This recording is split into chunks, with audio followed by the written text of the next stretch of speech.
Era unul din provocări. Prima provocare este la Daniela, care spune să un ploaie până la 9 fix. Eu stau în ploaie, că pe bine vedea.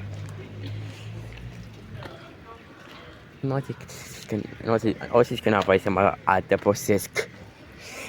Să fiu leacă de uite. Să programul lui. Să fiu rățit. Nu uitați la alarma.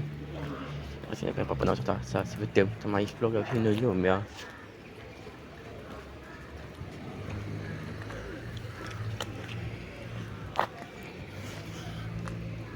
Bună. Păi, o plouat fi pe cameră. Nu e nimica, că spală mica. Uitați că mă rătăsește situația. Că pierd, trebuie să fac provocare. Mai târziu, asta provocare să filme de ecranul telefonul să cu aplicație. Nu sunt aplicații pe care am nevoie de aplicații, să filmez și așa mai departe. Doamne! Mă depășesc tot de la 2 secunde până la minutul 2, nu o zis. Nu o zis, n-am să mai depășesc 2 minute.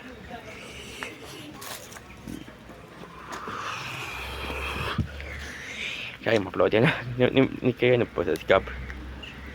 Doamne, trebuie totdeauna să mă plimb. Că intrul în școală, doamne, ceva, mă las, nebunia asta, mă las. Mă las de nebunia asta. Bun. V-a plăcut o dată pe telefon, nu s-a stricat. Am place să ții acolo sau am acolo sus. Asta o acoperit.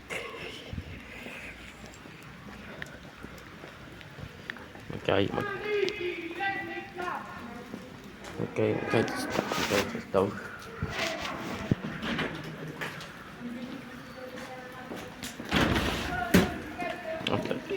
No.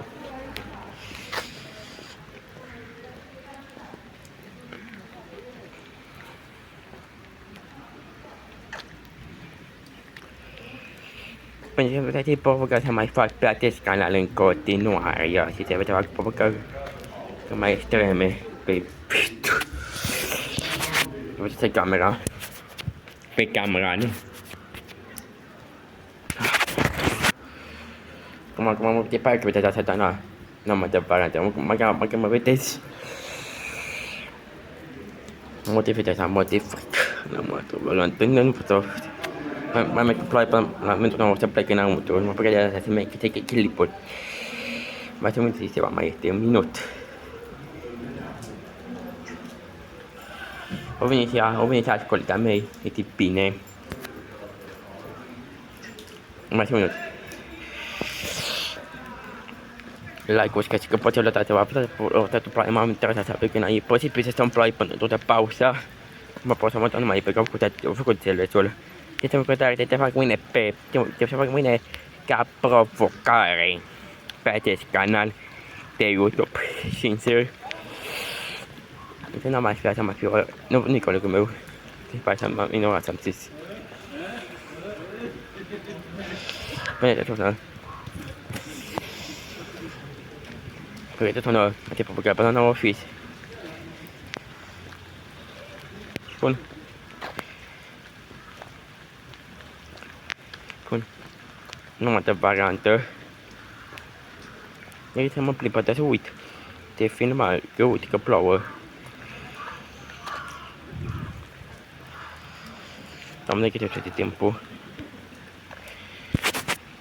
Nu o fi like-uri, că poți așa am rămas până acum. Ne auzim mâine sau când mai căci voi o provocare. Pa, pa!